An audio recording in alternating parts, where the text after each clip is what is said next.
Good morning, everyone. Uh, House Democrats, from the very beginning of our new majority, indicated that we were going to focus on driving down the high price of life-saving prescription drugs. We in America pay more for the same drug, often manufactured in the same location, than any other developed nation in the world. And there's no reason for it. It hurts everyday Americans. It hurts seniors.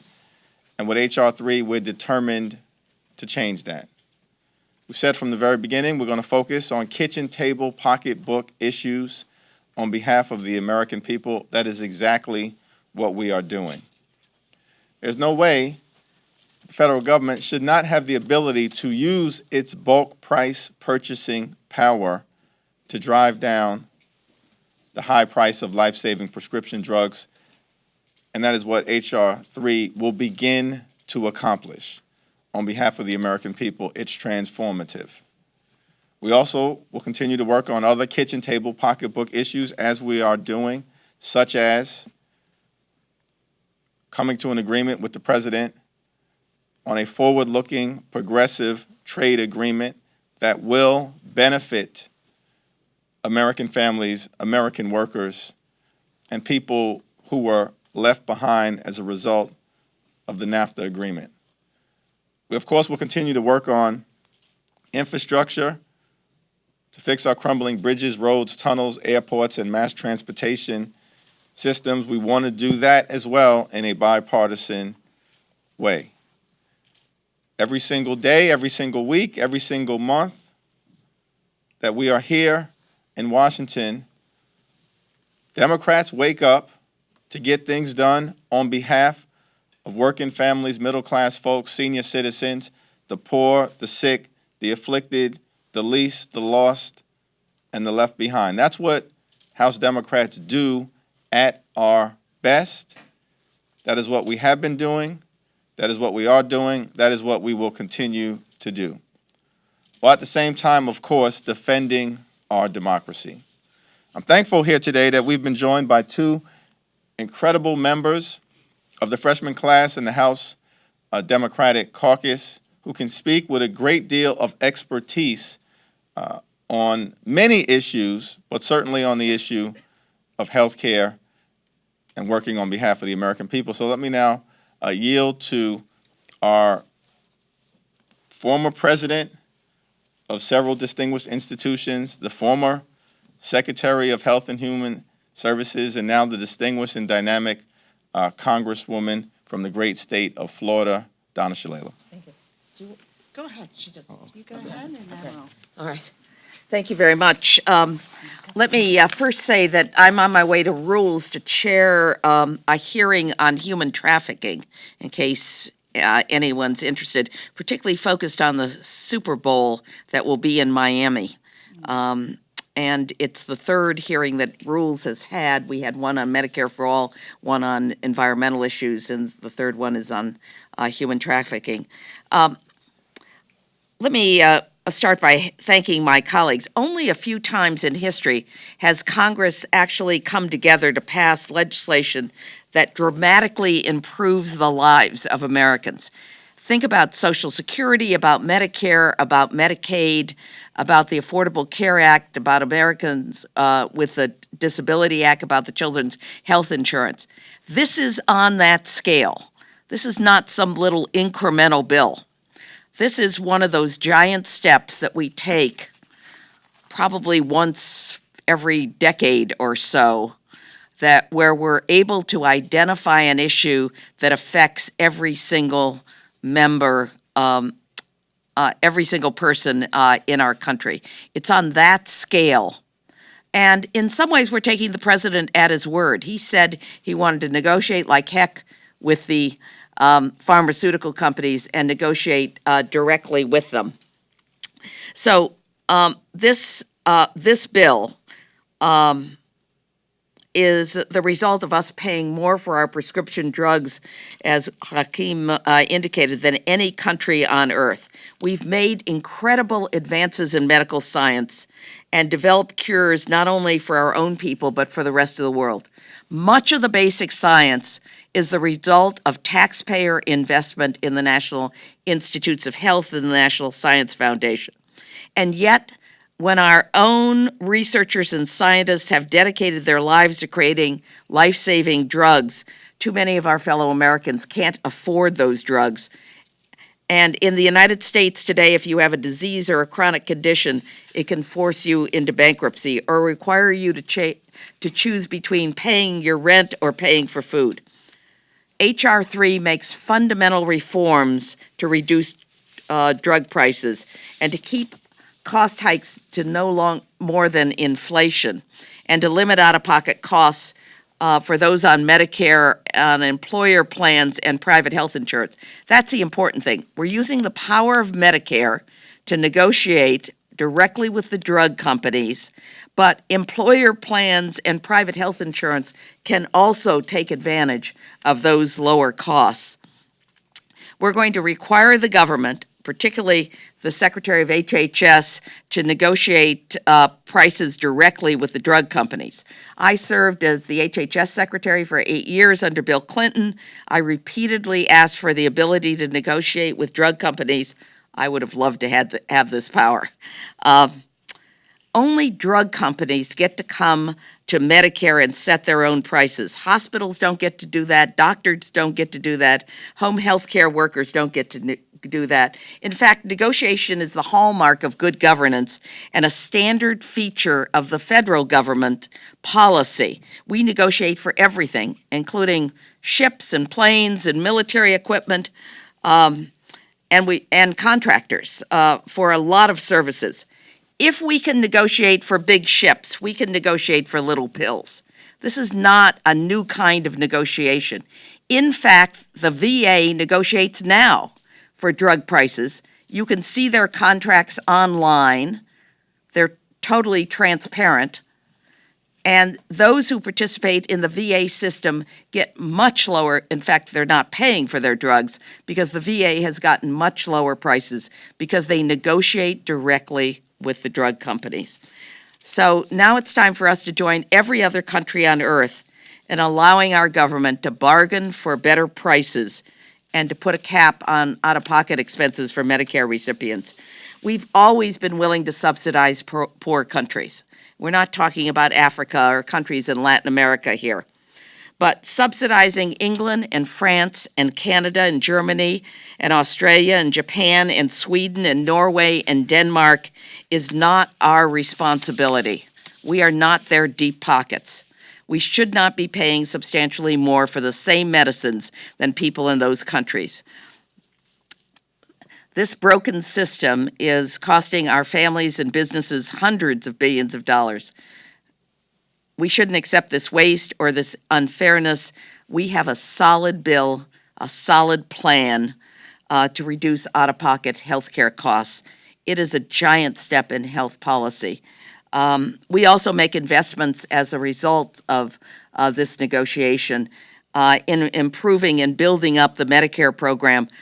With the exception of Medicare Part D, we haven't modernized the program since 1965. So adding hearing and vision and dental coverage to Medicare will be part of this package, as well as billions of dollars invested in the National Institutes of Health. This is a historic step forward. It will make everyone's life better in our country. And I'm very pleased. I'll be handling the rule on the floor today, but we will pass this bill because the American people understand that they simply are getting ripped off under the current system. Let me yield to my colleague. Oh, to Kim. Good morning. I am Kim Schreier. I am part of this freshman class, and I am so excited. And a doctor. And I'll get there. So excited to vote for H.R. 3 to bring down the cost of prescription drugs. This is a groundbreaking bill. Now, I have a really big and really purple district. It's about 7,000 square miles. And I have traveled 3,700 and some odd miles traversing the district and talking with people all over. And what I hear most It's not impeachment. It's not all of the other things that's on the front page. It's what are you going to do about the cost of my prescription drugs? Because it doesn't matter if you are a Democrat or a Republican, if you cannot afford your medications, they're not going to do you any good. And if you can't afford them, you want somebody who's going to go to bat. And so I ran on this issue. Now, I also am a pediatrician, and I have type 1 diabetes. And so when we talk about the cost of insulin, well, I've felt that personally. I have seen the price of my insulin go from $40 20 years ago to $300 today. And let me remind you that that is for a bottle that holds 2 teaspoons of medication, making it comparable in price to Cobra venom right now. As a pediatrician practicing in Washington State, just 3 hours from the Canadian border, I cannot tell you how many of my patients have taken the paper prescription I've given them for EpiPens and for insulin and just driven up across the border to buy their medications because they are so much cheaper. Right now, Americans pay on average 3 to 4 times what our neighbors in Canada and other countries, France, Germany, Australia, Japan, pay for their medications, and that is unconscionable. We should not be subsidizing the world's medications. So this is a big deal. You've heard from my colleagues already, but these are the pillars of this bill. It finally gives the power to Medicare to be able to negotiate the cost of prescription drugs. This is the biggest buyer of medications in the world. We should have the power of negotiation. It then extends those prices, which are based on the averages in those 6 other countries I mentioned, to private payers. It focuses first on the most expensive medications and on insulin. So this will offer life-saving relief to so many people. And it also caps out-of-pocket expenses for seniors at $2,000 a year. This saves hundreds of billions of dollars, and we're going to use that money well. One of those ways is a bill I've introduced to go along with this that will have Medicare finally cover vision and eyeglasses for seniors, because that is a tremendous gap in coverage of all people who needs glasses and vision care the most. So sometimes I get asked, well, do you think this can pass? Because it's pretty darn groundbreaking. And I have to tell you, I feel optimism here. I feel optimism because, 1, the American people want it. 2, our president has said that he wants to negotiate the cost of prescription drugs. And 3, we all need to answer to our constituents. And again, whether those are Democratic constituents or Republican constituents, it is our job to serve the people we represent. So thank you very much. I'm excited about this bill. And now I introduce Catherine Clark. Thank you so much. Thank you to our chairman, and a special recognition to Dr. Kim Schreier and Donna Shalala, because it really is an honor of a lifetime to be a member of the 116th Congress, which celebrates the largest class of Congresswomen in our nation's history. And we know when women have a voice in our government is stronger. And since day one of the House Democratic majority, we have advanced policies like the prescription drug policy that recognize the vital role that women play in our communities, our economy, and our country, and that address the systemic barriers that hold women back. Policies such as H.R. 7, the Paycheck Fairness Act, which ensures fundamentally equal pay for equal work. The Reauthorization of Violence Against Women Act, VAWA, which responds to our nation's crisis of domestic and dating violence, sexual assault, and stalking. The bipartisan Raise the Wage Act that will increase the federal minimum wage and give 33.5 million Americans a pay increase. That's a pay increase for 1 out of every 4 women. 2 bills that strengthen health care and reverse the Trump administration's sabotage of the ACA will address the maternal mortality crisis, lower health care costs, and expand access to care, including reproductive health care. But there's a big but here, and that is Mitch McConnell standing in the way of these bills and progress for American women. In fact, of the nearly 400 bills that have been passed by the House, Mitch McConnell is obstructing 300 of them. That's more than 80% of the bills passed this year. This week, 90 women of the Democratic Women's Caucus are sending a letter to Senator Majority Leader Mitch McConnell, calling on him to stop the obstruction and to take swift action on the House bills that will directly benefit America's women and their families. Senate Majority Leader, for too long, women and their families have been held back. Women and girls deserve better. American women deserve a vote. We cannot wait another day. And we've been quoting a lot of framers this week as we look at the constitutional crisis that we're in impeachment. But I'm going to paraphrase Tom Petty. We won't back down. Thank you, and we'll turn it back over to the chairman. I'm tempted to quote Biggie Smalls, but I won't. Thank you, Catherine. It's always a good day. Questions? You've got the drug bill this week, and then looking ahead to next week, can you lend us any insights just into the calendar? You've got the approach, you've got the USMCA, and you've got these two impeachment articles. Any decisions made about the order or the timing of these votes? Well, I think those decisions will be made by our Majority Leader, Steny Hoyer, of course, in close consultation with Speaker Pelosi. But it illustrates the fact that we continue to work to get the business of the people done and are determined to do that. It will be useful, as Catherine indicated, if we had a partner over on the other side of the Capitol. 400 bills we've passed out of the House. 275 of them have been bipartisan in nature, and yet 80% of the bills that this House has sent over to the Senate are being obstructed by Mitch McConnell. That's the dysfunction here in Washington, D.C. We hope to be able to break that. It is our expectation that we will be able to arrive at a spending agreement with the President and the Senate. It seems to me that the President hopefully has learned his lesson as it relates to shutting down the government earlier in the year. It was a reckless 35-day government shutdown that ended in Donald Trump's unconditional surrender. They should not go down that road again, because the American people deserve a fully functioning and a fully funded government. That's what we hope to deliver. On USMCA, can you tell us how you think the votes look in the Democratic caucus, and do you expect the bill overall to pass in the House?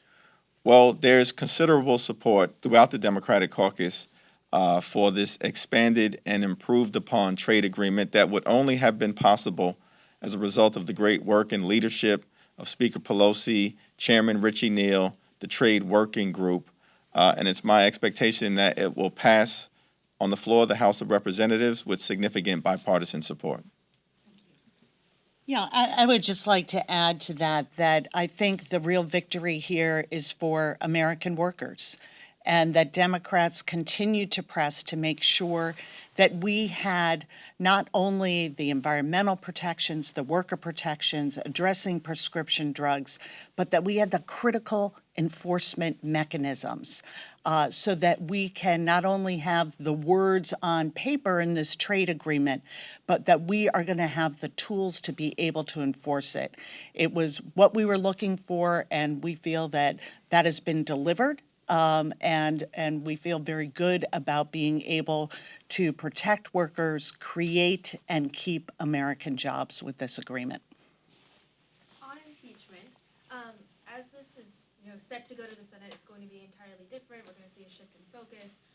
Senate Republicans have already said which witnesses they would like to see coming forward, including Chairman Adam Schiff. Given the fight that you guys have had and the difficulty that you guys have had in enforcing subpoenas, if the Senate subpoenas witnesses, including Chairman Schiff, is that something that that we might possibly see an agreement to testify, even if it's just to say what we've already seen in previous testimonies?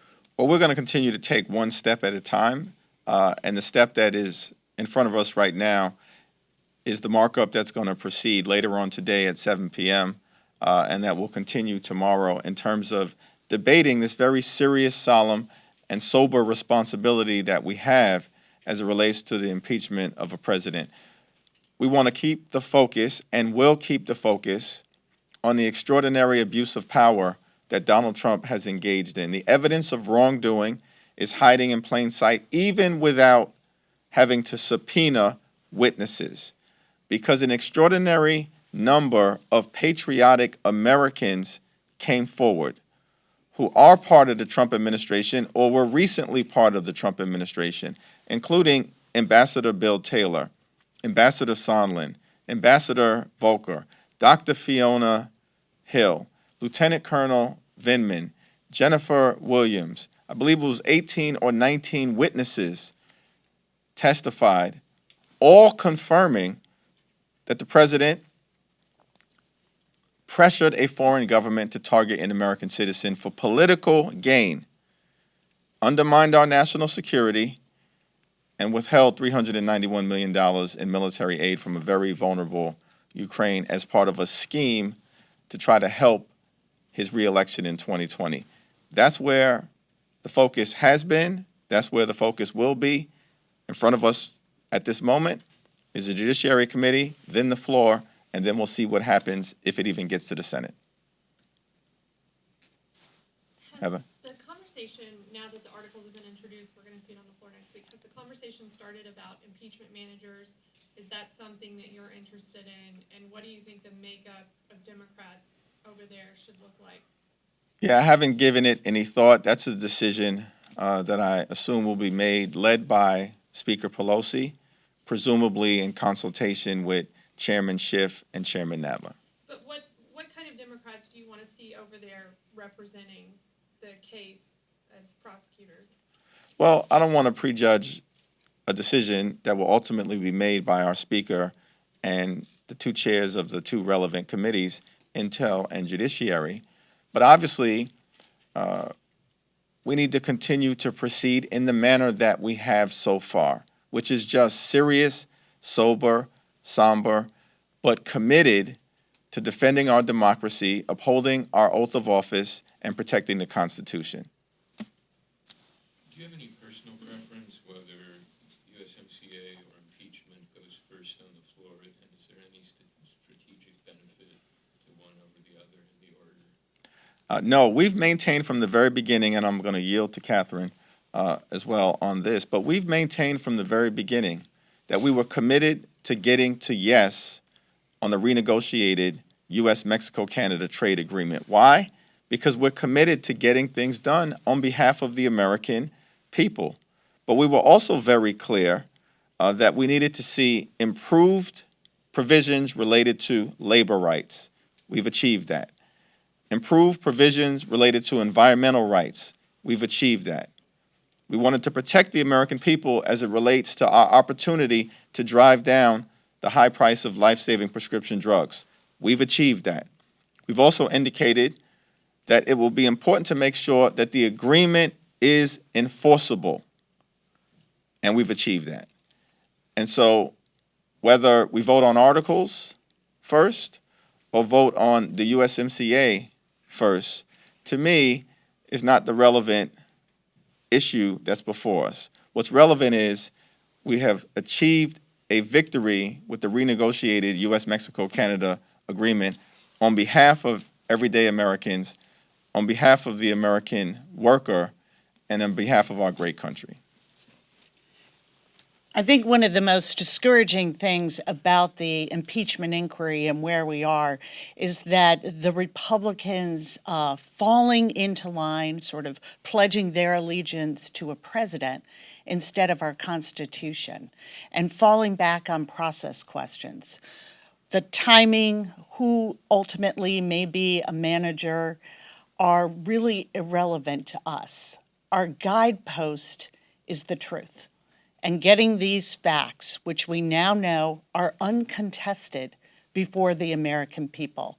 That's the way we've proceeded from the beginning of this inquiry, and that's how we're going to proceed going forward with a vote next week and potentially on to the Senate for a trial. Any last questions? Quick process question. This markup tomorrow is supposed to be a lot of Republican amendments, but do you anticipate that there would be any Democratic amendments to these articles? I don't anticipate that there are any Democratic amendments. That hasn't been raised in any of the Judiciary Committee meetings that I've been a part of. We do hope, of course, that we have a thorough discussion, a thorough airing of the facts to the American people, a presentation of the truth. There is nothing in dispute as it relates to what the president did in pressuring a foreign government to target an American citizen, Joe Biden, explicitly for political gain, elevating his own personal political interests and subordinating our national security interests. That is not in dispute. The fact that he made a call on July 25th and said, "Do us a favor, though," that's not in dispute.